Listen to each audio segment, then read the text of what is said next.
Well, hello, my friends. Welcome to another sunny day Devo. It's time to take a few minutes and savor the silver lining. Page 1, A Time for Rhyme. Wrote this some years ago and tweaked it on several occasions, but this is the final version of a poem entitled, To Be a Great Leader. A leader can do many things to show the worth his vision brings. With eloquence he can explain, in speech or song with sweet refrain. But often words cannot embrace the vision he's seen face to face. He needs a way to show them more. He wants to make their spirits soar. When leaders want their vision caught, sometimes the best way it is taught is not with props or fancy talk, but invitation for a walk.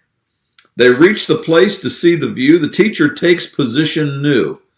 The two now stand there side by side. The leader is no longer guide. With open hand, he points ahead to lessons that are best unsaid. As leader, he's thought very wise, 'cause students see with open eyes. Today's passage comes from John chapter 13, verses 14 through 17 from the New King James Version, and it reads as follows. If I then, your Lord and teacher, have washed your feet, you also ought to wash one another's feet.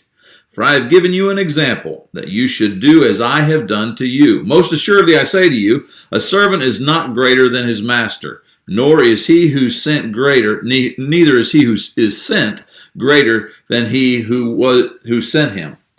If you know these things, blessed are you if you do them. Sorry, I can't read this morning. In order for a lesson to be truly learned, students must be required to take ownership of that lesson. In this passage, Jesus provides 3 steps that a great leader should take in order to help his students take ownership. Number 1, you'll notice the phrase, for I have given you an example. That means that leaders need to lead from the front. They set examples. They set a pattern. They ask their students to imitate them. Number 2, he uses the phrase, you should do as I have done to you. In other words, they require duplication of the leader's actions. Again, you've got somebody imitating somebody else. Jesus requires us to go into the world and to make disciples. Literally, that means to make students. And then he tells us to teach them everything that he has taught us.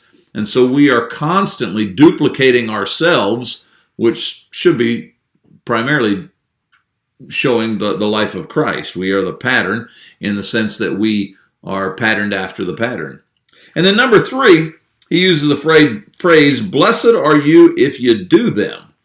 In other words, students who learn are validated with a blessing. And so the third idea with regards to helping your students take ownership of the lesson is they need to be validated when they make any effort at all to take ownership of that. So lead from the front, require duplication of the actions that you have shown them, and then give them a blessing, give them validation when they get after the task of duplicating what you have put before them. Page 2. A wonderful thing happened on our way to heaven. This one took place way back in the year 2008. Looks like it was in January 2008. It's entitled Making Music Together. Guess what I got for Christmas? I'll give you a hint. They have round tops, you beat on them, and no parent wanting peace or quiet in the home would ever request such a gift at Christmas. Yep, I got a drum set. Many of you will remember that back in the fall I tried to learn to play the bass guitar. Well, just like the other 119 attempts that I've made at that particular instrument, it was frustrating, and I did not come out the other end learning how to play it. My history with the bass guitar was very short-lived. I know, so I suppose you're thinking to yourself, Sonny, if you're totally musically incompetent, and I pretty much am, why attempt one of the loudest instruments known to man? Well, there's 2 reasons. Number 1, I got history. Years ago, when I was in school, I actually beat the snare drum in a marching band. Notice I said beat. I'm not sure that the things I did to that drum could actually be called music. I also played football at the same time. My halftime experiences were quite interesting to say the least. As the first half ended, I would rush into the locker room, throw off my shoulder pads, rush into my band uniform, and just as the band was marching onto the field, here I'd come with my little snare drum. Yes, most of my life has been an insane blur of rush, rush, rush.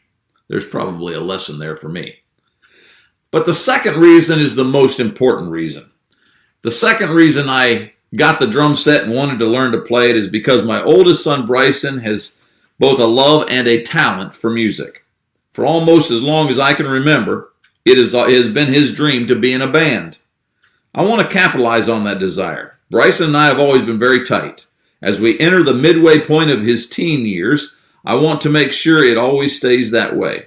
I don't want to be just part of his life. I want to be part of the favorite parts of his life. Since music seems to be it, I want a place in the band. Note, in December, the Child's Family Band had its first 2-song performance at the MAP Winter Retreat. Santa Claus is coming to town, and we will rock you. Now, we won't be on the radio anytime soon, but Bryson is pleased, and that's all I care about. Life lesson?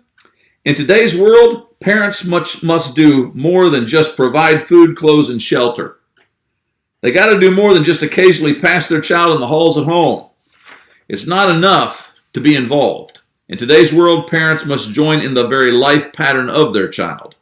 I'm far from being a model parent, I admit that. But one thing I promise you, I will be part of Bryson's life. Even if it means beating a drum and listening to screamo music, I will be part of his life. Proverbs 22 and verse 6 from the NIV, train a child in the way he should go, and when he is old, he will not turn from it.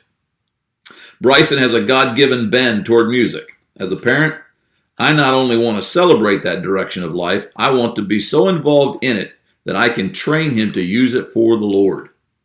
Here's a challenge. Bow your head right now. Picture in your mind a child that you know who needs to be trained in the way that he should go. Ask God to open the doors necessary for you to facilitate that positive training. Warning, before you do this, be sure to count the cost. You may find yourself beating drums in a rock band. Are you sure you're willing to go that far? Page 3, the wrap-up. Remember, the quality of your day is directly connected to the depth of your relationship with the Lord. And sometimes the only way others can see him is when they look at you. It's an awesome responsibility. So do more than exist. Show the world Jesus. Remember, when leaders want their vision caught, sometimes the best way it is taught is not with props or fancy talk, but invitation for a walk. With open hand, he points ahead to lessons that are best unsaid. As leader, he's thought very wise because students see with open eyes. Do you enjoy the Sunny Day Devos? Would you like to support this effort? If you're interested in supporting our family ministry, please be sure to send your email address along with your next contribution. Contributions can be made online at sonnychilds.com, or they can be mailed to Sonny Childs and Family Ministries, P.O. Box 682, Paragould, Arkansas 72451. Until next time, remember, the most important question in life is this: what on earth are you doing for heaven's sake? Be there. Matthew 16:26.